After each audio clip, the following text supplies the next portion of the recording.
Selamat malam.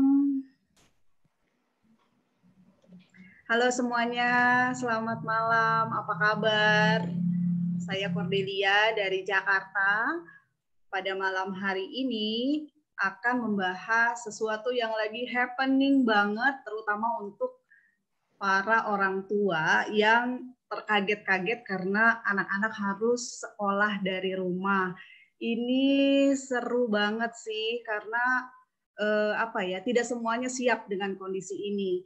Ini dimulai sejak WHO menetapkan bahwa wabah virus corona atau COVID-19 ini sebagai pandemi, yaitu penyakit yang menyebar di wilayah yang luas di seluruh dunia. Nah, dampak di berbagai lini kehidupan, salah satunya adalah di bidang pendidikan. Di sini UNESCO melaporkan ada 13 negara yang melakukan kegiatan belajar mengajar dari rumah sebagai tindakan preventif gitu ya. Nah, ini ada beberapa curhatan dari para mama-mama yang bertanya-tanya apakah pemakaian gadget, internet yang berlebihan itu ada nggak sih dampak terhadap kesehatan, terutama terhadap imun sistem gitu ya. Makanya kenapa pada malam hari ini sengaja diadakan acara yang bisa membuka wawasan kita tentang hal ini gitu ya. Oke. Nah, faktanya saat ini sekolah dari rumah ini meningkatkan interaksi anak-anak dengan gadget dan internet dalam jangka waktu yang lama setiap hari. Kita ingat ya, kalau anak-anak lagi sekolah gitu, biasanya dari jam 7 sampai jam 2 siang mereka ada di sekolah, pastinya tidak ada akses terhadap gadget, terhadap internet gitu ya. Tapi saat ini mereka aksesnya sangat-sangat mudah, bahkan bisa berkali lipat dari hari-hari normal seperti itu. Nah, kita ada di masa adaptasi, di mana hal ini tentu tidak mudah, penuh kebingungan dan penuh ketidakpastian, karena kita tidak tahu persis pandemi ini bisa selesainya kapan. Tapi kita semua kan orang-orang yang positif ya, pastinya fokusnya di solusi, seperti itu. Saya mau mengajak teman-teman untuk menyaksikan video berikut ini. Ini adalah video mengenai radiasi dari handphone atau gadget terhadap kesehatan. Kita saksikan sama-sama dulu.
Nah, dari video tadi kita bisa melihat ya, ternyata akibat dari pemakaian gadget atau handphone itu berpengaruh terhadap kesehatan kita, dan itu yang akan kita bahas pada malam hari ini.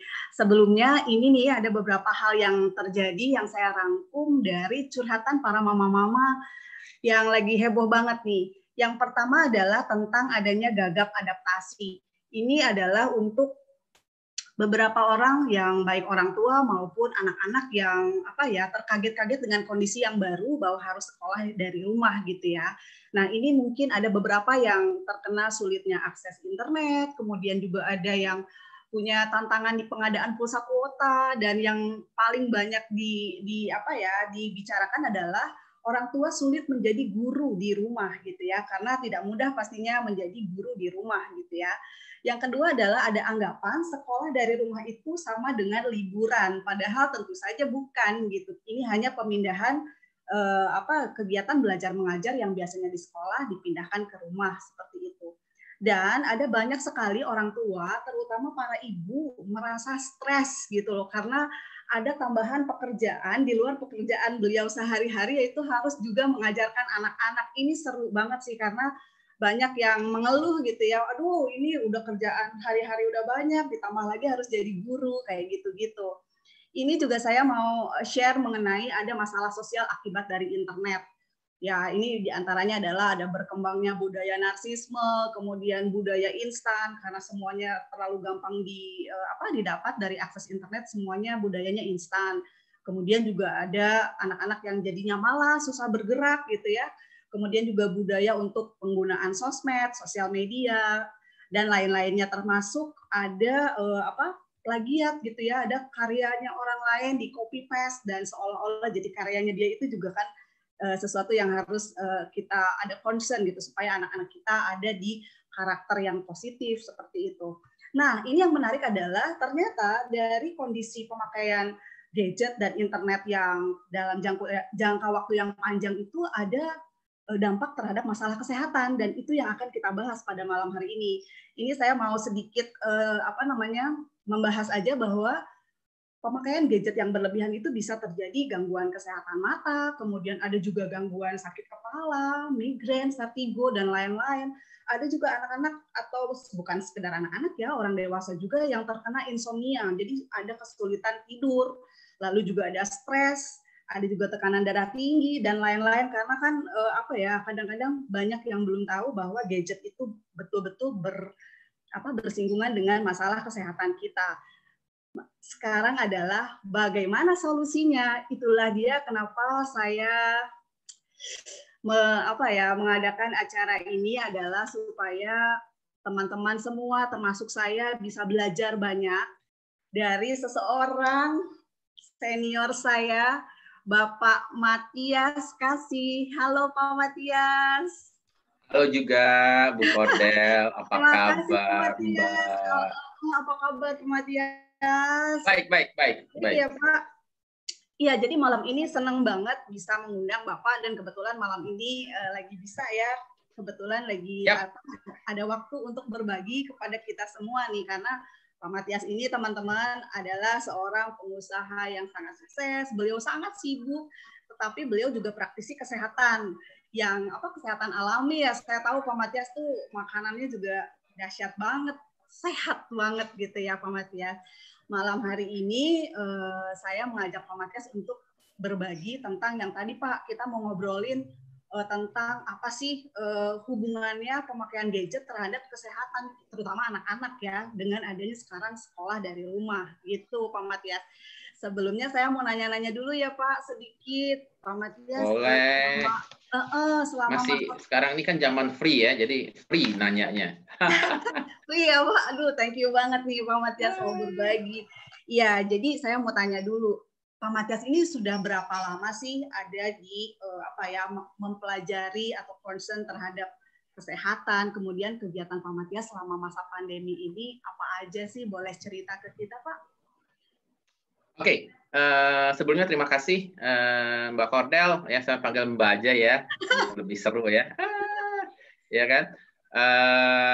Kalau ditanya sudah berapa lama, basically saya mulai masuk di industri katakanlah kesehatan ya, itu sekitar tahun 2010 ya, 2009 2010 dari sisi company, dari sisi perusahaan. Waktu itu kebetulan saya diberi tugas ya kan untuk start di Indonesia bisnis air ya, salah satu brand baru. Waktu itu kita mulai develop dari awal, mencari partner. Nah di situ saya mulai belajar, ternyata air itu di Indonesia luar biasa, perlu dimasak, dan ini bicara mengenai mindset, bicara mengenai pendidikan. Betul ya?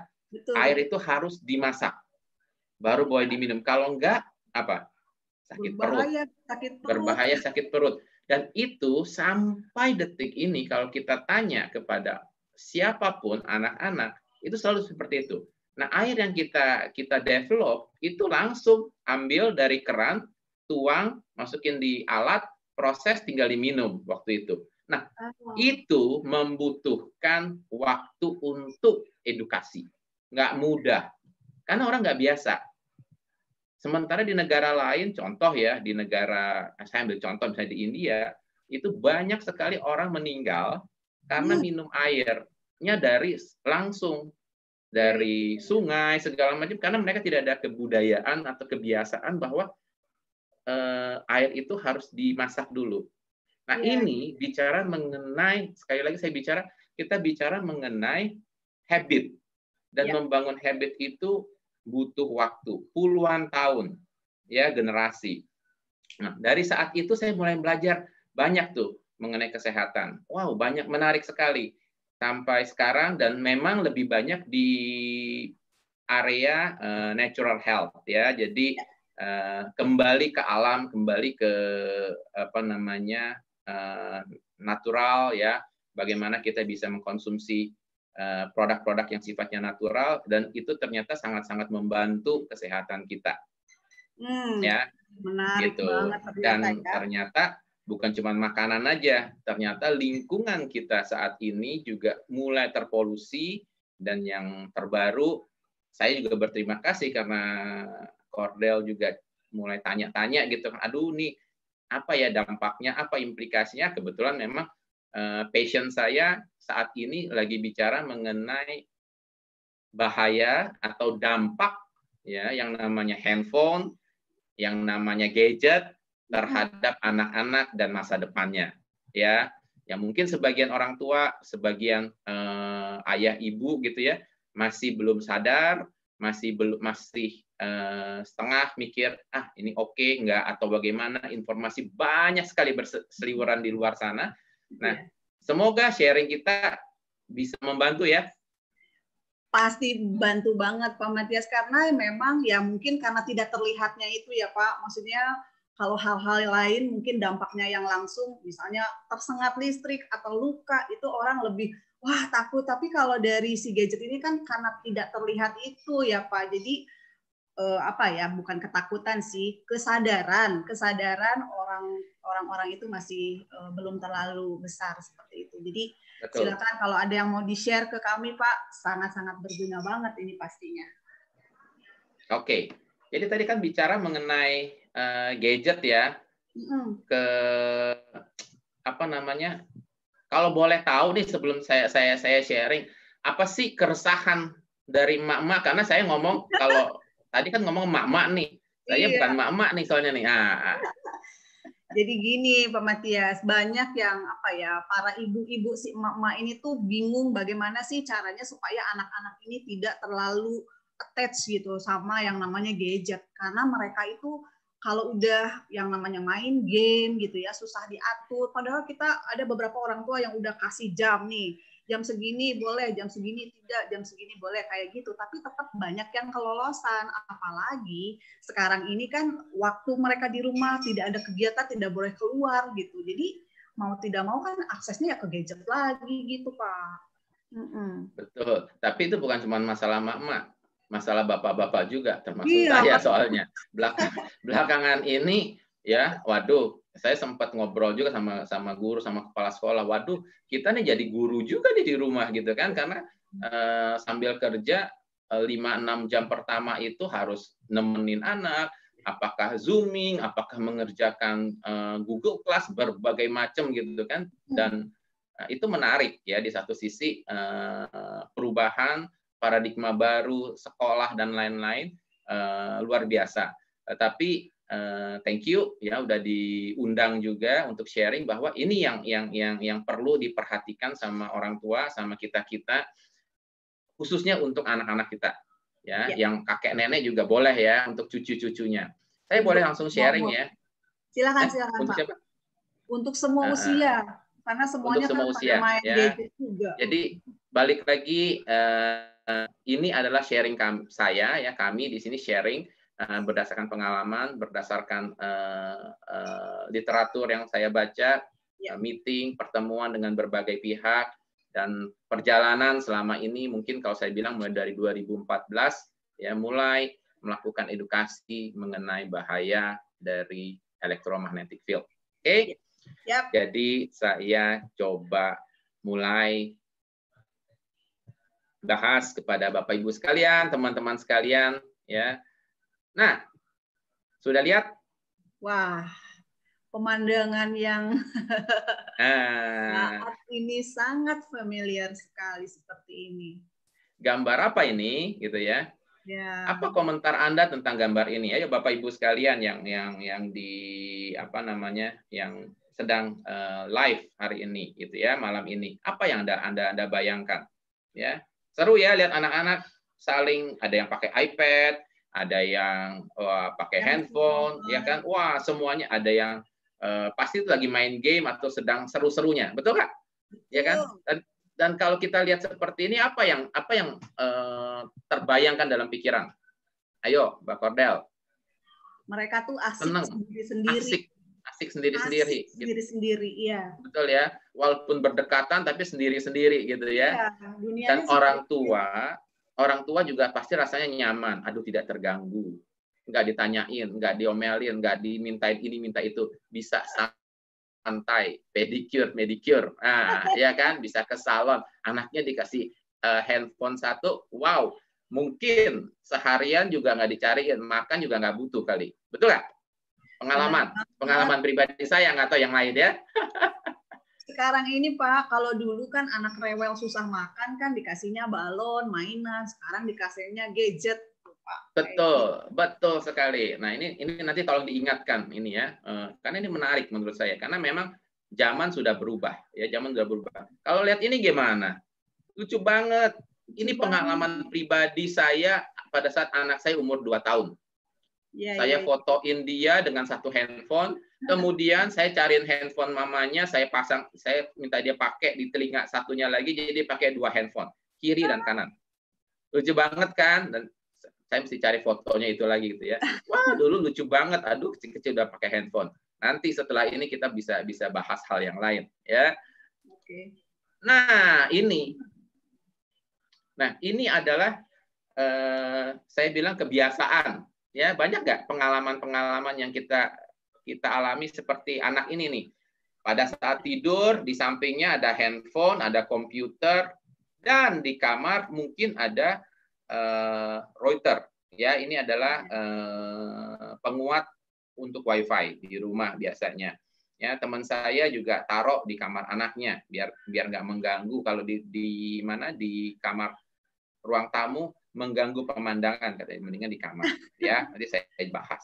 Lihat ini semua. Nah, semua alat-alat elektronik ini mengeluarkan yang disebut gelombang elektromagnetik. Dan gelombang elektromagnetik itu frekuensinya tinggi, sebenarnya itu mengganggu. Ya, cuman kita tidak merasa karena gelombangnya sangat tinggi. Sama seperti kalau frekuensi tinggi kita kan nggak ngerasa. Ada, kalau nggak salah beberapa waktu lalu ada di WhatsApp, ada dikirimin tuh. Anda bisa mendengarkan suara berapa desibel sampai berapa gitu kan. Nah, dianggap budak apa enggak? Telinganya masih bagus apa enggak gitu ya. Nah, ini sama. Karena frekuensinya tinggi banget, kita udah nggak bisa dengar. Tetapi jangan salah. Dan nggak kelihatan. Juga. Betul, nggak kelihatan. Tetapi jangan salah. Ada nggak gelombangnya? Ada. Buktinya kita bisa berkomunikasi sekarang. Lewat apa? Lewat gelombang. Transmisi dari frekuensi gelombang tingkat tinggi. Nah, itu somehow mengganggu otak. Karena gelombang ini ada wave-nya kan ya, gelombang. Nah, itu mengganggu otak pada saat kita tidur, anak tidur itu sangat terganggu secara tidak langsung. Ya. Ini adalah Wi-Fi. Kelihatan indah sekali, ini adalah Capitol, ya, White House, ya. Ini ada di Amerika, diambil di Washington. Ini adalah foto khusus, ya, foto khusus untuk mengambil gelombang Wi-Fi. Ya. Nah, Kalau Anda lihat ini, kalau kita lihat ini, kita mungkin bisa merasa ngeri. Sama seperti kalau kita melihat sutet, tegangan tinggi. Listrik Suruh ya. coba listrik. Anak-anak main di bawahnya, berani nggak? Enggak, Oh, pasti enggak. dimarahin. Pasti dimarahin. Tetapi pada saat saya tidak melihat, nah contohnya ini, Wi-Fi tidak terlihat. Betul nggak? Ya. Kalau saya tidak melihat, berarti kan saya tidak tahu. Padahal ada. Dan ini cukup berbahaya. Kenapa? Karena kalau kita lihat di sini, gelombang itu kalau setelah dilihat, itu sama seperti polusi. Betul nggak? Betul, betul. Ya? Itu luar biasa kalau kita lihat. Nah, saya ingin jelaskan lebih dalam lagi. Ini juga hal yang sama. Ini adalah foto yang sama di rumah-rumah. Ini kelihatan. Ya, semua adalah Wi-Fi, gelombang dengan pemancarnya. Sekarang ada misalnya pemancar Telkomsel, Satelindo, ya penguat dari Wi-Fi itu kan dipasang. Ya, dan kita juga kalau mau di pekarangan kita dibayar loh lumayan besar. Ya, cuma hati-hati. Hati-hati dengan implikasinya. Itu kan kita nggak tahu. Ya, ini adalah gelombang. Ya, kalau menurut saya pribadi merasa tidak nyaman dengan itu. Ya, ini kita lihat. Nah, paparan IMF ini yang tadi saya bilang itu seberapa besar sih dampak atau bahayanya? Ya, jangan-jangan cuman hiperbola gitu ya. Tapi menurut saya ada beberapa faktor. Bermasalah apa tidak, bisa kecil, bisa besar. Ada apa aja faktornya? Saya di sini tulis 3J biar gampang ya. Satu, ya dari Wi-Fi gitu ya, IMF, elektromagnetik. By the way, elektromagnetik ini bukan hanya gadget ya. Semua alat elektronik itu ada electromagnetic field-nya. Cuman tadi saya bilang berbeda-beda. Ya. Nah, apa yang membedakan dia itu memberikan efek yang besar terhadap tubuh kita, efek negatif? Pertama adalah jarak atau jauhnya dengan kita. Contoh, kalau saya jaraknya ada 1 meter dengan komputer, relevansinya sangat jauh, impact-nya kecil. Lampu di atas, gitu ya. Ada electromagnetic field-nya? Ada. Tetapi jarak saya dengan lampu kan jauh. Mungkin ada 30 cm minimum, ya setengah meter. Dan itu semakin jauh, lebih kecil. Tetapi saya kan tidak mungkin nonton TV, mata saya cuma 5 cm. Iya. Iya kan? Pasti jauh. Nah, tetapi kalau handphone, itu hal yang berbeda. Makanya kita perlu perhatikan. Jadi satu adalah jarak. Kedua adalah jejak atau intensitas. Ya, jejak atau intensitas. Nah, jejak atau intensitas ini juga penting. Kenapa? Ini menunjukkan berapa besar efek dari paparan gelombang elektromagnetiknya. Ya, jejak atau intensitas. Ketiga, jangka waktu atau durasinya. Ya, jangka waktu atau durasi. Nah, ini juga penting. Ini juga penting kenapa? Kalau cuma 30 menit aman, tetapi kalau misalnya itu 3 jam, 4 jam, 5 jam, 10 jam ya pasti berbeda ya. Nah, ini yang perlu kita perhatikan. Ini yang perlu kita benar-benar lihat impact-nya. Nah, ini adalah anak kecil. Kenapa lebih berbahaya? Karena kalau anak kecil daya serapnya itu 10 kali lebih besar dibandingin orang dewasa. Nah, di sini adalah contoh yang saya kasih lihat di sini, yang di sebelah kecil, yang sebelah kiri. Itu adalah anak usia 5 tahun, yang di tengah anak usia 10 tahun, dan di sebelah kanan orang dewasa. Ini adalah gelombang radiasi karena menggunakan handphone. Ya, ini penelitian di 1996 ya, 1996. Ini menunjukkan bahwa kalau kita lihat hampir 75% dari otak tengkorak itu kena radiasinya, ya, gelombangnya. Tapi semakin dia besar, betul. Dan ada efeknya, ya kan pasti kan. Kalau cuma balik lagi ya 3J tadi harus dilihat. Kalau terus-terusannya pasti akan efeknya bahaya, ya. Nah, umur 10 karena tulang tengkorak sudah membaik ya lebih sedikit, dan pada saat orang dewasa lebih kecil lagi. Tetapi jangan salah, orang dewasa pegang handphone, kamu pegang handphone berapa jam sehari? Nah, itu pertanyaan berikutnya, ya. Oke, tetapi fokus kita hari ini saya akan lebih fokus pada anak-anak, hati-hati karena radiasinya sangat tinggi. Kedua, ibu hamil. Wah. Sering nggak seperti ini? Saya ambil contoh. Tanpa kita sadari kita bekerja pada saat hamil itu di depan komputer. Kadang-kadang di pangku pula. Nah, pertanyaannya di perut. Nah, ini orang nggak sadar. Ya, jadi Bapak Ibu sekalian, teman-teman sekalian, sahabat semua yang kebetulan lagi nonton live streaming ini, perhatikan kalau ada saudara, pasangan, atau keluarga yang sedang hamil, perhatikan ini. Hati-hati dengan efek dari IMF, karena bisa mempengaruhi apa? Ya, janin. Kita ada dua kan, ada dua makhluk, bukan cuma kita saja. Ada yang sedang terbentuk. Nah, ini yang berbahaya. Ya, 4 hal yang harus diperhatikan sama ibu-ibu hamil, ya, wanita hamil. Pertama adalah bahwa impact dari HP ataupun komputer, ya, paparan gelombang elektromagnetik bisa menyebabkan perubahan perilaku. Ya, kalau sekarang orang bisa bicara mungkin ini ada impact terhadap perilaku anak. Mungkin ada light autism gitu ya, atau ADHD, apapun itu yang sekarang spektrumnya sangat luas, ya, itu kemungkinan terjadi, gitu loh. Dan ini adalah salah satu kemungkinan penyebabnya. Ya, kedua, janin bayi kita tahu masih sangat-sangat rentan terkena radiasi. Apa impact-nya terhadap kesehatan dia masa depan? Kita juga tidak tahu. Yang jelas ada hubungan antara radiasi IMF dengan faktor-faktor keguguran. Kan kita tahu radiasi tinggi, ya, dan itu dipakai untuk gelombang ini dipakai untuk membunuh juga kan sebenarnya kan.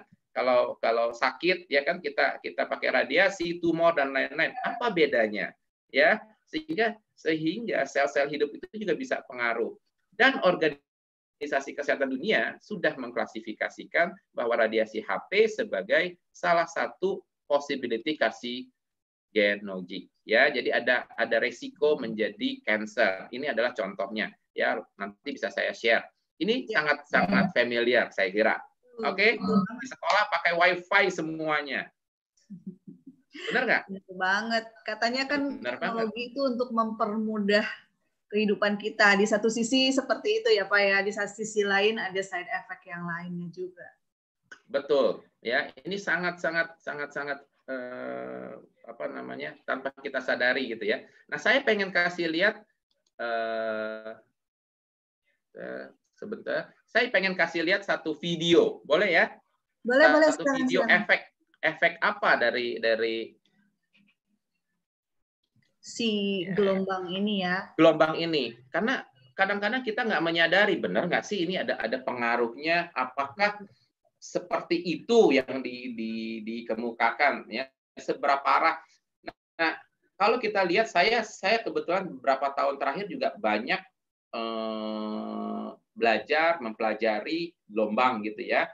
Kalau misalnya meditasi juga bicara mengenai gelombang, bagaimana kita menetralkan diri, ya kan? Nah, ternyata semua itu ada konektivitasnya gitu loh.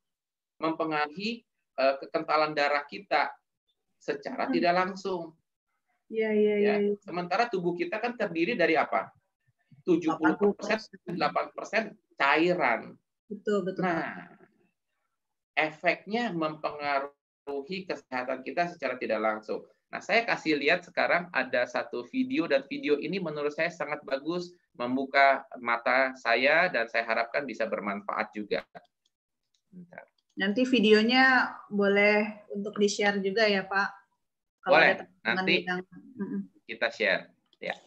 Live blood analysis and electrosmog. You can learn much by looking at our blood under a microscope. This short video shows a macrophage, which is like a vacuum cleaner, engulfing bacteria among red blood cells. I decided to find out what my blood looked like. I pricked my finger, placed a drop of blood on a slide, and looked at it under the microscope. This is what I saw. The cells are round, some are separate, and a few are sticking together, Overall, fairly healthy-looking blood. This testing was done in a clean electromagnetic environment, and I did not eat or drink before or during testing. I then worked on a computer for 70 minutes and looked at my blood again. This time, the cells are sticking together like stacked coins. This is called rouleau formation. Later that day, I used a cordless phone for 10 minutes and looked at my blood again. And this is what I saw. Very unhealthy looking blood. There are virtually no single cells. Most of the cells are now in rouleau formation. A doctor told me this is what she sees with cancer patients. What I learned is that my blood goes into rouleau formation when I use a computer or a mobile phone. This type of clumping interferes with the release of oxygen and the removal of waste products like carbon dioxide. The capillaries are so narrow that red cells must squeeze through in single file, showing the importance of their elasticity. Nah, kita lihat ya di situ. What are the consequences of rouleau formation?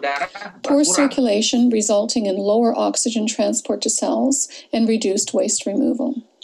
What are the symptoms someone may experience? Headaches and fatigue, difficulty concentrating, numbness, tingling, and cold extremities, and possibly heart and blood pressure problems, including risk of stroke. What is the significance of this? Live blood analysis may be a good diagnostic for electrohypersensitivity. Diagnostik hal seperti itu. Jadi kalau kayak ke lab gitu tuh bisa ya Pak request untuk ada. Nah ini yang disebut kalau saya bilang ini adalah kuantitatif tes. Sorry, ini kualitatif. Kualitatif ya. Kenapa? Karena kita melihat sel darah kita. Sementara yang kuantitatif itu adalah kalau kita misalnya ke lab, kemudian dicek ya, kemudian ada angkanya. Kalau di atas 150 atau 150 kita 150 160 tinggi, 130 masih oke, 135 oke, gitu kan? Nah itu begitu lewat udah langsung tinggi katanya seperti itu. Itu kan very kuantitatif angka. Nah kalau ini kita melihat sel darah kayak tadi, dilihat pada saat pembesaran 40.000 kali, wow, ternyata dia lengket. Di situ kita bisa lihat juga ternyata ada sel asam urat, macam-macam kelihatan di situ. Bisa tahu. Nah, ini menjadi menarik karena terbayang nggak sekarang anak-anak kita? Iya, aduh, mereka itu ya. Nah, saya ingin sharing nih. Sekarang kita ngobrol lebih santai gitu ya. Iya. Kalau kita lihat selama ini, saya bicara sekarang anak SD, SMP dulu kali ya. Karena kalau SMA asumsinya sudah mulai mengerti harapannya dengan edukasi seperti ini, mereka juga bisa lebih mawas diri, lebih menjaga. Tetapi anak-anak kecil, TK, SD, SMP, itu rata-rata sekarang semuanya udah punya handphone kan?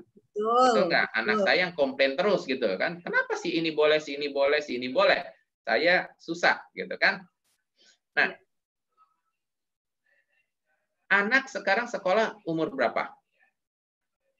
3-4 tahun. 2 tahun sudah. Ya. Wow.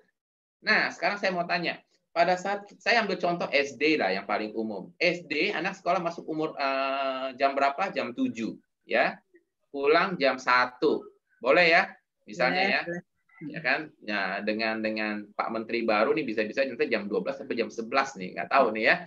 Tapi katakanlah kita bicara, saya ambil contoh anak saya Mbak Cordel, kira-kira oke ya, benar kan jam 7 sampai jam 1? Ya, rata-rata seperti itu sih, paling beda sedikit-sedikit lah.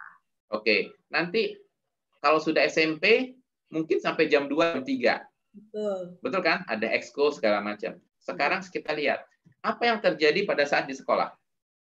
Pegang handphone nggak? Nggak boleh. Kebanyakan, itu kan nggak. Betul ya? Jadi terlepas dari paparan elektromagnetik. Kalaupun ada, di sekolah pasti lari-lari juga. Ya, olahraga sana-sini akan mempengaruhi itu, memperbaiki sirkulasi perdarahan dan lain-lain. Nah, itu bagus. Nah, tetapi kan basically hampir seharian tidak pegang handphone. Pulang, mungkin jam 3, jam 4 setelah tidur, makan, mandi, segala macam, sore, malam. Nah, itu pakai diselingi belajar, selingi makan, mandi, dan lain-lain. Paling berapa sih? 3-4 jam. 2 jam, 3 jam. Betul nggak? Untuk anak-anak saya bicara, karena anak-anak SD dulu ya, TK, SD. Betul nggak? Betul. Sehingga saya asumsi 2-3 jam lah. Ya. Nah, sekarang, di zaman pandemik, apa yang terjadi? Yang jam 7 sampai jam 12 di rumah, apa yang harus dilakukan? Kalau misalnya dari guru memberikan soal segala macam lewat apa? Google Class. Yeah. Benar nggak? Iya. Pengalaman saya, ya 2 jam dapat pelajaran atau 1 jam, habis itu sisanya kosong. Iya, iya. Sementara saya sebagai orang tua juga harus bekerja, melakukan aktivitas, kadang-kadang tidak bisa mengontrol anak terus-terusan kan di depan. Ya.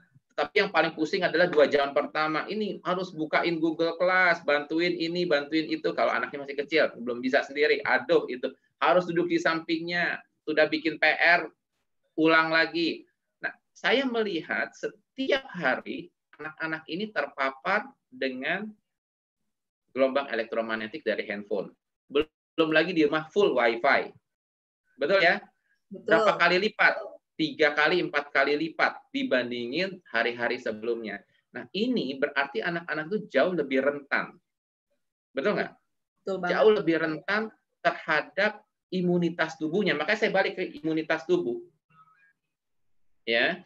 Nah, yang saya baca beberapa artikel, bicara dengan beberapa dokter, teman-teman, ada beberapa artikel dari luar juga, yang menceritakan bahwa virus yang saat ini, kita bicara COVID lah contohnya, itu kan sebenarnya tidak, tanda kutip ya, tidak mematikan. Betul, Pak. Tetapi karena kita ada penyakit yang lain, itu yang resikonya lebih tinggi. Apakah itu pneumonia, apakah itu diabetes, apakah itu jantung, ya kan? Sehingga pada saat ini virus masuk, dia akan mengganggu yang lainnya.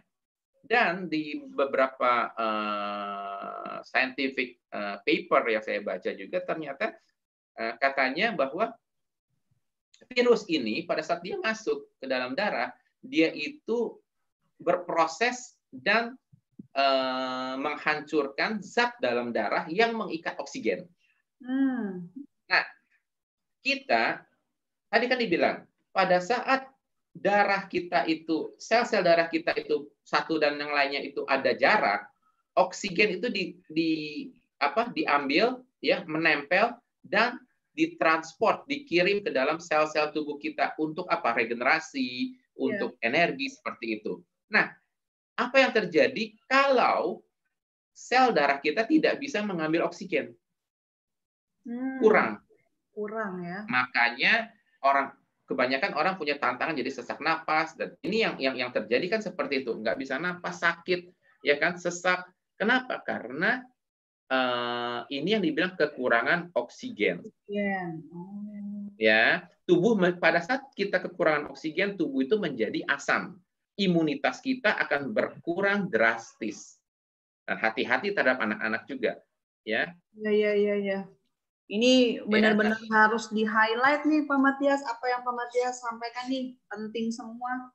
Ya, nah ini penting banget karena menurut saya kekurangan oksigen dalam tubuh itu karena virus ini itu bisa berpengaruh sangat negatif terhadap kesehatan kita. Ya. Nah, ini yang disebut hipoksia, kekurangan oksigen menjadi asam, dan itu bisa fatal. Nah, anak-anak dengan tadi video tadi kita lihat dan intensitas yang lebih tinggi itu menurut saya sangat rentan. Jadi orang tua menurut saya perlu memberi perhatian khusus lebih dan mengetahui ini, belajar ini lebih dalam bagaimana kita bisa sama-sama mengiresikonya, ya. Tidak mudah, tetapi saya percaya bahwa sebenarnya banyak juga cara-cara yang sederhana, simple. Ya, saya lanjutkan sedikit ya, Silakan Pak Matias. Oke, ya. Nah, sekolah saat ini kan kita lihat semuanya juga sudah mulai banyak nih sekolah-sekolah menggunakan Wi-Fi, betul nggak? Betul. Ya. di satu sisi bagus, di sisi lain ada implikasinya harus kita perhatikan. Tadi dibilang apa efeknya terhadap tubuh, which is nggak gitu bagus, ya. Nah, kita harus bisa mengcounternya. Nanti kita bahas bagaimana caranya, ya. Nah, pada level seluler, dan ini saya ambil satu file untuk memberikan gambaran, ya. Efeknya dari IMF ini bisa macam-macam.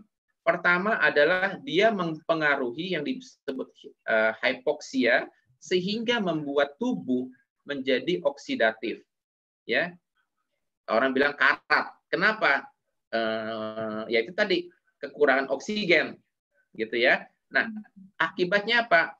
Tubuh itu tidak lagi harmonis, ya, antara positif negatifnya sudah berkurang, terambil, jadi dia ini karena IMF, ya kan, ada elektron yang terambil, sehingga menyebabkan kalau kita di sini bisa satu cancer, mutasi dari sel, ya. Kedua juga bisa terjadi perubahan sel menjadi degenerasi sel, ya. Kemudian berbagai macam abnormal yang lain. Contoh mungkin bisa juga mempengaruhi terhadap ADHD dan yang lainnya. Nah, ini efeknya, by the way, tidak terjadi dalam waktu semalam. Ya. Ya, bisa setahun, bisa 5 tahun, bisa 10 tahun. Saya ambil contoh simple buat kita di rumah. Kalau misalnya kita di pekarangan gitu ya, di depan rumah kita di teras, air lagi hujan menetes, ada jatuh ke bawah, aman. Tetapi air itu jatuh terus di situ setelah 10 tahun, dia akan membuat lubang. Ya, betul ya? Betul. Simple, sederhana, air yang tidak ada apa-apa, cuman lubang saja, habis. Nah, ini sebenarnya jangka panjang, dan hati-hati. Ya, kalau menurut saya sangat hati-hati. Belum lagi kalau kita bicara sebentar lagi kita akan masuk teknologi baru, 5G. Saya masih ingat pada saat saya dulu bekerja di perusahaan multinasional, awal saya masuk tahun 94 sampai 97, ya. Teman saya mulai itu komputernya segede-gede ruangan, kamar tidur saya skala gede, ya. Nah, itu teman-teman yang di bagian IT itu dari jam 8 malam sampai jam 4 pagi, jam 5 pagi itu di ruang komputer nungguin kirim file. Dari file, ya, data yang sekarang nih seperti kita ngomong, jangan ngomongin ini, lebih kecil, ya kan? Dari berbagai pelosok distributor kirim. Begitu dia putus, aduh, nangis dia. Harus ulang lagi. Harus ulang lagi. Harus ulang. Anda bisa bayangkan, sekarang nggak perlu pikirin itu. Kita WA, itu file yang lebih besar dari data zaman itu, 97, 95. Sekarang nggak sampai 1 detik udah bisa kita buka. Betul nggak? Betul banget, Pak. Betul. Nanti bentar lagi 5G mungkin satu film cuma berapa detik sudah selesai. Tapi pertanyaannya apa implikasi terhadap kesehatan kita? Yuk kita pikirin sama-sama, pelajari sama-sama ke depannya apa efeknya. Nah, 5 fakta yang menurut saya kita sebagai orang tua harus mengerti, ya. 1, informasi-informasi yang sekarang beredar itu banyak sekali. Dapatkan informasi yang berimbang. Pelajari, gunakan nalar, gunakan hati. Ya, gunakan nalar, gunakan hati, jangan cuma terima ya sudah. Gunakan hati, benar apa enggak? Coba evaluasi lagi. Karena impact dari ini bukan dalam 1-2 tahun, ini adalah 10 tahun. Anak-anak pada saat besar, apakah bisa mendapatkan keturunan? Ya sudah telat. Ya. Kenapa saya bilang ini? Anak-anak itu jauh lebih rentan. Seperti tadi dibilang, 5 tahun radiasi itu masuk sampai dengan 75%. Ya. Dan ketiga, paparan IMF itu mempengaruhi tidur kita. Tadi ada satu slide ya, pada saat tidur dengan ada handphone di kamar, kemudian ada TV, ada berbagai macam. Kita tidur, otak kita tidak tidur. Karena gelombang itu mengganggu. Dan akibatnya tidur kita tidak nyenyak. Ada yang mengalami insomnia, ada yang mengalami, pokoknya tidak nyenyak. Itu mungkin kita bisa alami sendiri. Ya. Keempat, IMF bisa mempengaruhi kekentalan darah yang mengalir sampai ke otak. Impact-nya apa? Ya kita tahulah. ya, bisa kena ke jantung dan lain-lain. Ya. Kenapa oksigen tidak lancar terdistribusi dengan baik? Sehingga kita, yang ini poin terpenting nomor 5, harus berperan aktif untuk melindungi keluarga dan mengurangi resiko paparan radiasi IMF. Setuju apa setuju? Setuju. Ya, Bapak Ibu sekalian yang ada dalam share hari ini ya, streaming hari ini, malam ini, setuju nggak? Ya, saya harapkan bisa sharing juga pengalamannya. Nah, terakhir, poin yang bisa kita lakukan, apa saja? Ini kan yang ditunggu-tunggu, benar nggak? Betul, Pak. Ya? Ini yang ditunggu-tunggu. Simple, sederhana. Ya, aduh harus bagaimana?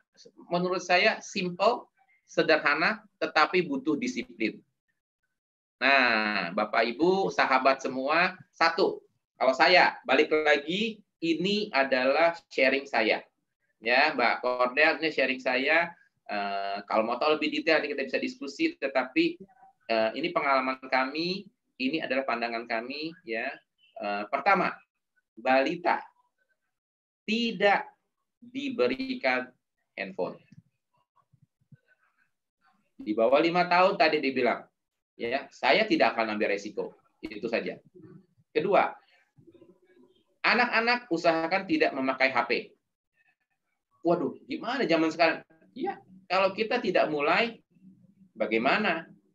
Saya memaksakan dengan kondisi bagaimana sebisa mungkin, gitu ya. Kalau ditanya anak saya sampai sekarang punya HP nggak? Tidak. Walaupun dia sudah tahu bentar lagi nih naik di kelas 6 akan kita sudah katakan oke, ya sudah milih merek segala macam. Tetapi dari itu kita ditanya setiap hari. Tapi poinnya adalah dia tahu bahwa dia tidak punya HP dan dia tahu teman-temannya ada yang punya HP. Dan dia tahu implikasinya karena kita juga sharing ya dengan berat hati segala macam. Tetapi poinnya adalah itu, kalaupun terpaksa, gunakan dengan bijaksana. Artinya berikanlah waktu. Buat kita pasti nyaman, saya percaya teman-teman pasti merasa nyaman kalau anak kita tidak ganggu kita.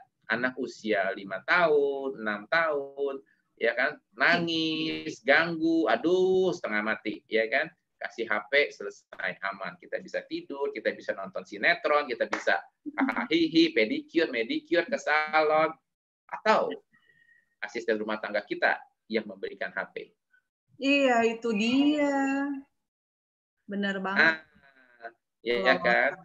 Hati-hati. Kalau menurut saya seperti ini, gunakan dengan bijaksana. Kedua, ya, kalau kita berkomunikasi, usahakan menggunakan speakerphone atau earphone seperti ini gitu ya. Jangan sebaiknya tidak menggunakan Bluetooth. Kenapa Bluetooth? Itu ya sama aja near kabel. Itu kan gelombang elektromagnetik. Gitu ya. Kenapa? Baca di petunjuk handphone ya, mereka pasti ada safety health-nya. Itu ada, jangan jaraknya sekitar mungkin 2-3 mili, itu sebaiknya tidak terlalu dekat.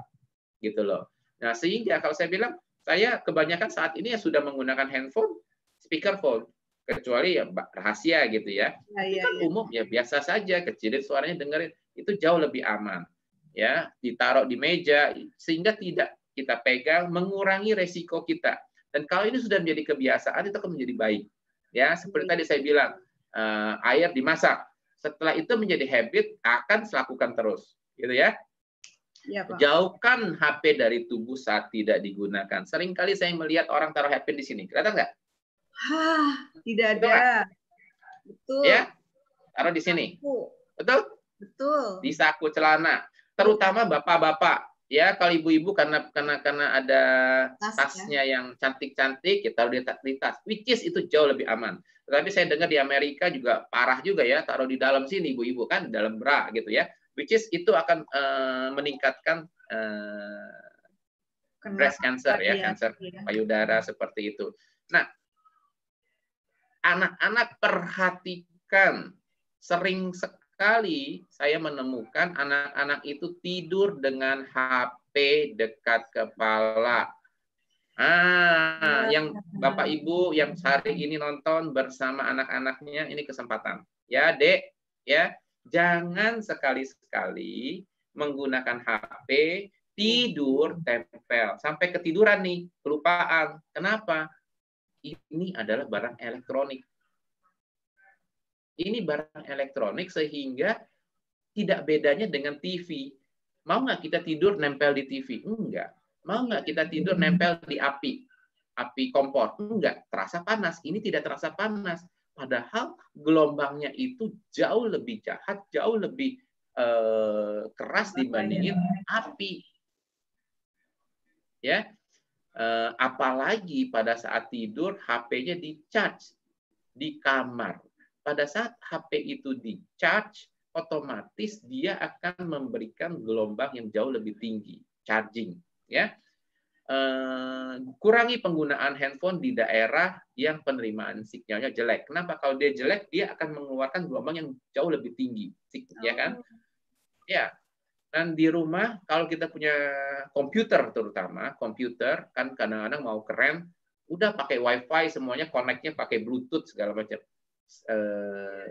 Teman-teman yang tahu itu selalu mengharapkan kita menggunakan tetap jaringan pakai kabel.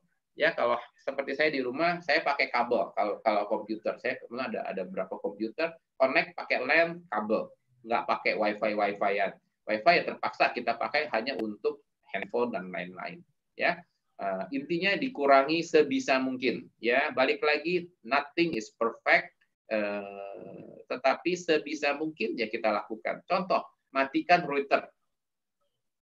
Ya, matikan router itu ada salah satu. Aduh, susah ya, memang susah. Saya sendiri mengalami gitu ya. Gak gampang setiap hari matiin, aduh capek juga deh.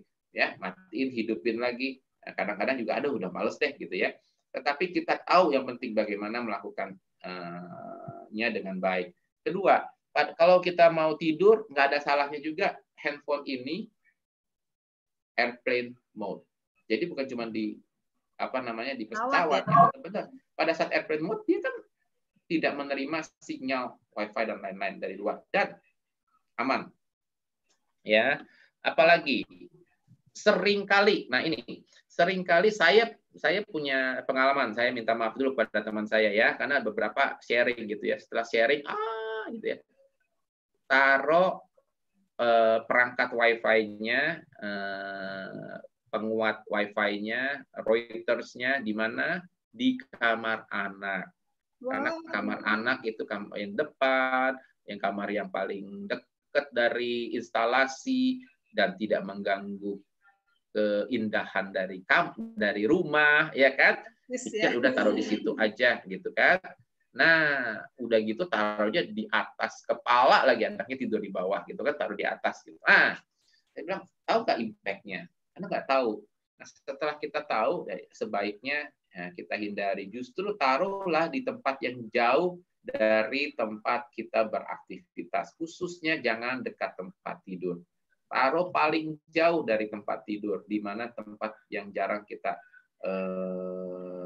lewati gitu ya, seperti itu.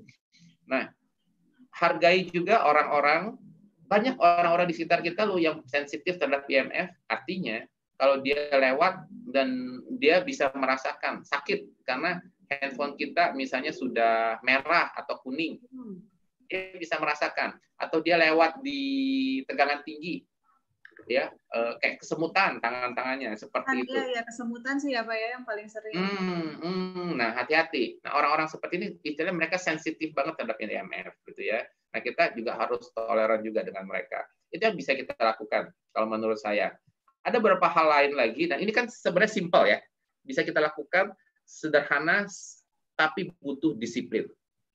Ya. Plus dengan kondisi saat ini, kondisi di mana kita dalam pandemi, di mana bukan saja work from home, tapi sekolah from home, betul ya? Anak sekolah from home juga. Nah, mereka dari pagi sampai sore itu menggunakan komputer, menggunakan gadget. Hal lain apa yang bisa kita lakukan? Ingatkan untuk break. Ya, antara 1 sampai 2 jam itu harus berhenti, pastikan. Jangan terus-terusan. Tadi lihat nggak? Hanya 10 menit sel-sel darah kita sudah mulai lengket-lengket. Makin lama kan makin lengket. Dan akhirnya peredaran darah kita itu nggak bagus. Walaupun setelah itu dia pasti akan mencair lagi. Tetapi kalau ini terjadi terus-terusan, bisa nggak di akhirnya nggak lepas? Nah, itu yang kita takutkan.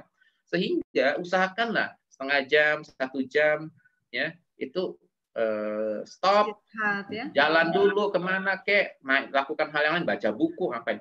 Saya waktu dulu kerja di kantor, kebetulan saya waktu pegang salah satu gudang terbesar di Indonesia, ya di dunia bahkan, itu kan yang namanya kita kantor selalu duduk kan, betul nggak? Saya selalu biasakan itu maksimal tuh 2 jam. Kalau bisa 1,5 jam, terus di depan komputer nggak berhenti kan, cek, baca email segala macam. Waktu itu belum ada WhatsApp, ya. Jadi masih menggunakan email terus, gitu. Itu saya selalu 2 jam berhenti, muter, jalan dulu ke gudang, ngeliatin apapun, lihat balik, kerja lagi. Dan itu jalan 1 kilo, 2 kilo. Bergerak gitu ya Pak? Harus bergerak, sehingga membuat tubuh peredaran darahnya lancar, seperti itu. Ya, membuat tubuh kita harus banyak bergerak, ya, untuk menghadapi ini. Banyak minum air untuk mengurangi dehidrasi, karena pada saat ini secara tidak langsung juga elektrolit tubuh kita juga menjadi jauh lebih asam. Nah, tujuannya dengan minum air kita mengharapkan bisa menetralisir sedikit-sedikit. Ya, makan makanan yang sifatnya basah akan sangat-sangat bagus. Ya, saya belum tambahkan di situ. Makanan-makanan yang basah sifatnya, ya, buah dan sayur-sayuran, ya. Kalau bisa ada yang organik, ya. Dan sekarang sudah ada beberapa produk yang dibuat simple, ya. Jadi nggak harus makan buah 10 macam gitu ya, tapi banyak sekali sekarang bisa dicek ya pada teman-teman itu, mungkin dalam bentuk tetes kita bisa minum, ya, simple, sederhana, tapi sudah membuat tubuh kita menjadi basah. Nah, ini membantu, ini sangat membantu membuat tubuh kita itu tidak asam akibat dari IMF. Keempat, ya, tadi yang ketiga adalah banyak buah, ya, dan sayur. Keempat adalah olahraga yang teratur. Balik lagi, olahraga ini akan membantu peredaran darah kita lebih lancar, ya. Seperti tadi saya bilang 1-2 jam, otomatis kita jalan-jalan itu akan membantu. Wow. Itu dari saya, ya. Balik lagi melihat anak ini, pasti harapan saya adalah sudah berbeda dengan tadi. Cute, aduh lucu banget, anak saya mau dong foto seperti itu. No more, ya, nggak lagi pegang handphone di telinga, karena ini adalah impact-nya tidak baik. Oke, itu dari saya. Mungkin kalau ada yang mau ditanyakan atau ada hal-hal lain, mungkin teman-teman yang dari apa namanya yang sedang mau cek live, ini ya, mau cek di YouTube-nya ya Pak? Boleh, sambil dilihat, ya kan? Ya. Tadi ada yang nanya tes darah khusus yang live blood analysis itu bisa ya Pak di lab ya? Bisa. Ya. Ada cukup banyak tempat di Jakarta, ya, di Indonesia ada banyak yang memberikan tes ini. Ya. Ini banyak yang testimoni juga Pak di komen di YouTube nih, katanya banyak yang kesemutan kalau habis pegang handphone lama-lama kayak gitu. Nah, itu penting. Itu membuktikan apa? Itu tadi bilang pada saat kita handphone itu kan tadi bilang sel-sel darah kita itu kan mungkin saling menggumpal, ya, lengket-lengket di dalam, sehingga dia kenapa menjadi kesemutan? Karena aliran darah tidak bagus, kesemutan. Itu. Kram, sakit, kesemutan. Iya. Itu adalah tanda. Harus digerak-gerakin gitu. Itu tujuannya supaya peredaran darahnya lancar lagi gitu ya Pak. Oke. Ini Pak, ada yang nanya juga nih Pak Matias. Bagaimana dengan anak-anak yang memakai smartwatch yang dia pakainya SIM card katanya gitu? Kan ada tuh jam yang pakai SIM card itu ya sama juga ada apa namanya? Kena radiasi juga ya. Sebentar. YouTube-nya terhenti. Smartwatch. Oke, Pak Matias, ini pengalaman saya pribadi juga sih. Setiap malam tuh PR banget ngecek ke kamar anak-anak. Karena pada saat mereka mau tidur, saya udah bilang handphonenya taruh di meja gitu kan. Oke, tapi saya balik ke kamar kan kita nggak tahu lagi, handphonenya dibawa lagi, main lagi, nonton lagi YouTube dan lain-lain gitu kan. Betul. Jadi ya gitu, setiap mereka udah lelap, biasanya saya ke kamar mereka dan taruh handphonenya jauh-jauh deh gitu. Nah, memang ya kalau saya bilang tadi begini. Kita bisa melakukan banyak hal sebenarnya dan teknologi ini sangat membantu. Tadi saya bilang adalah makanan contoh ya, dari kalau makan buah 5 macam, 10 macam, waduh repot. Sekarang ada teknologi di mana cukup banyak dijual ya. Contoh ya jus ya.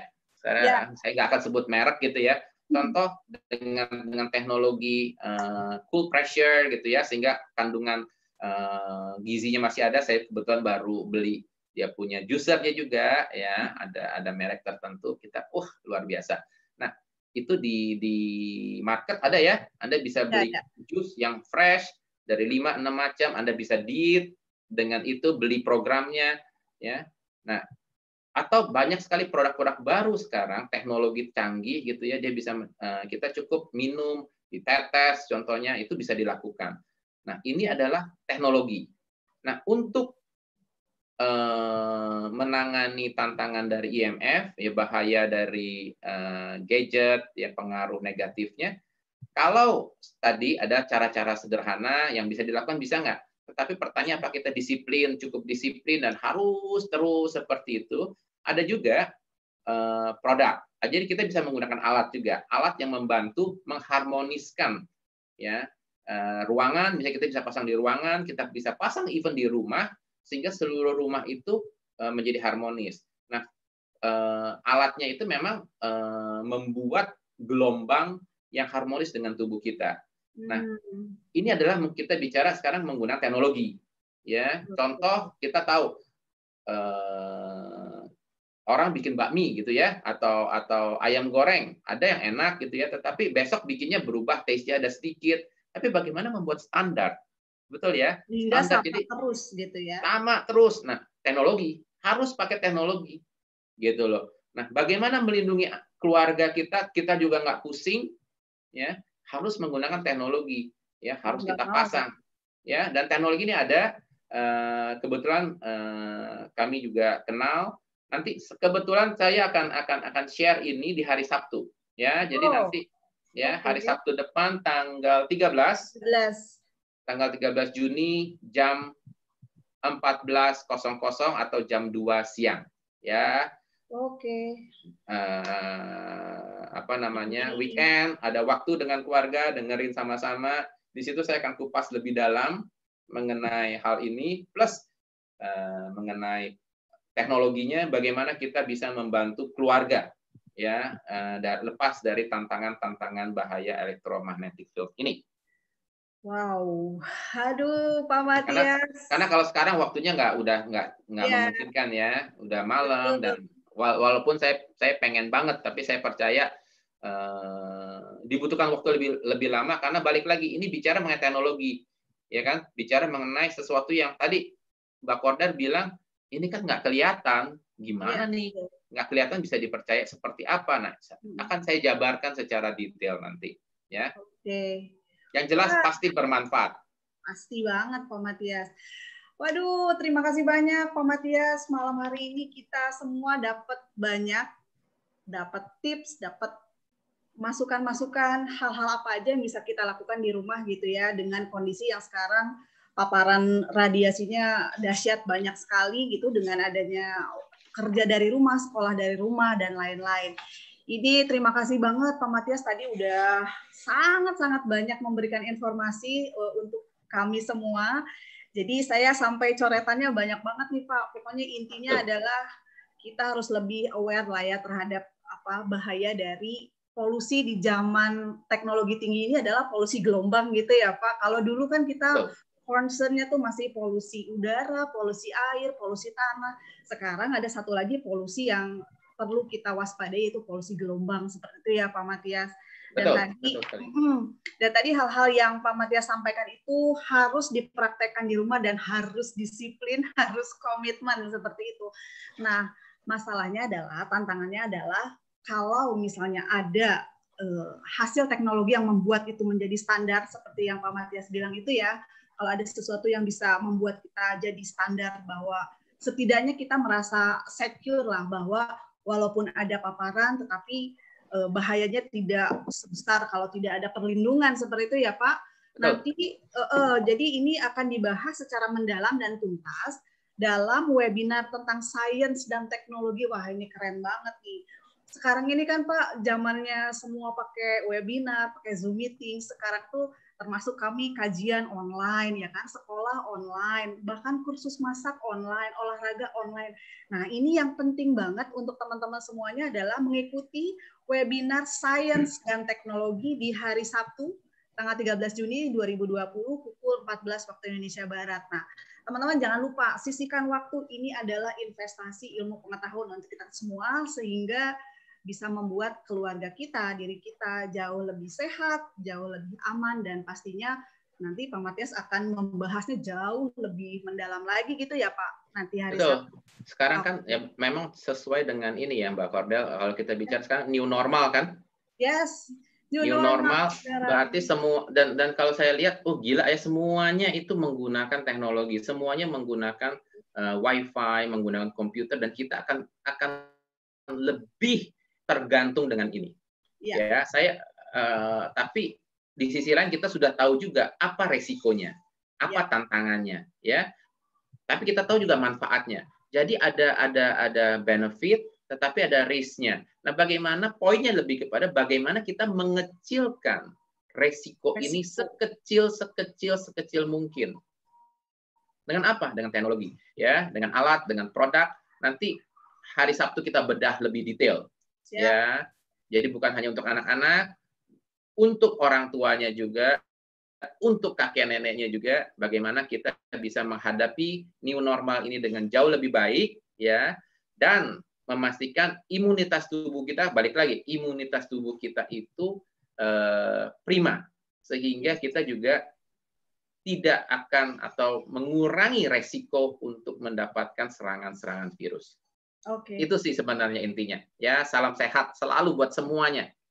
Thank you Pak. Wah, nggak terasa nih kita sudah 1 jam nih Pak Matias ngobrol. Iya, ya.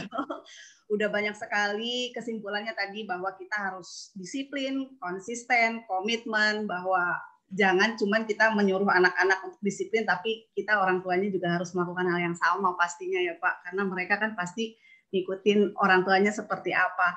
Dan sekali lagi jangan lupa teman-teman untuk nanti hari Sabtu ikutan webinar tentang sains dan teknologi ini, segera daftar, bisa menghubungi teman-teman yang mengundang di acara pada malam hari ini gitu, dan pastinya akan mendapatkan informasi yang jauh lebih mendalam lagi dan pasti bermanfaat untuk kita semua. Ini juga Pak, ada tambahan tips dari Mendikbud kita nih dengan adanya sekolah dari rumah nih. Katanya yang pertama adalah kita harus menghindari stres. Jadi udah terima dulu, berdamai dulu dengan kondisi ini. Semuanya juga pastinya akan terbiasa lah lama-lama seperti itu. Kemudian juga ada belajar berdasarkan kompetensi, project based learning, artinya semuanya ngambil positifnya lah seperti itu. Kemudian momen sekolah dari rumah juga jadi waktu yang tepat untuk orang tua untuk memahami dan membantu tantangan belajar anak-anak, karena kita kan jauh lebih banyak waktu melihat anak-anak seperti itu. Dan pastinya guru dan orang tua berinovasi melakukan banyak tanya, banyak coba, dan banyak karya, katanya kayak gitu Pak, menurut Pak Mendikbud. Oke Pak Matias, terima kasih banyak untuk semua yang disampaikan pada malam hari ini. Insya Allah bermanfaat untuk kita semua. Ini pertanyaan-pertanyaan di YouTube. Nanti bisa kalau memang ada pertanyaan, ada yang pengen detail materi dan lain-lain, ya, termasuk ingin mendaftar buat acara hari Sabtu besok, feel free, ya, ada form, Anda tinggal update di YouTube channel kita, ya, Natural Health, ya. Nah, di caption di situ bisa kita update di situ, update dan tulis nama Anda seperti itu, ya. Siap. Oke, teman-teman sekali lagi yang malam hari ini sudah mengikuti acara hari ini melalui YouTube channelnya 3H Natural Health. Nanti teman-teman yang mau ikut acara hari Sabtu boleh tulisan komen di situ ya. Sekali lagi terima kasih banyak Pak Matias. Terima kasih. Jangan lupa subscribe ya kalau Anda suka materi ini, like, subscribe, Anda dapatkan lebih banyak lagi dari situ. Betul ya, sekali. Sampai ketemu di next event. Thank you so much Pak Matias. Thank you banyak. Ya, Mbak Cordel juga thank you. Semoga bisa membantu dan teman-temannya semua ya. Oke.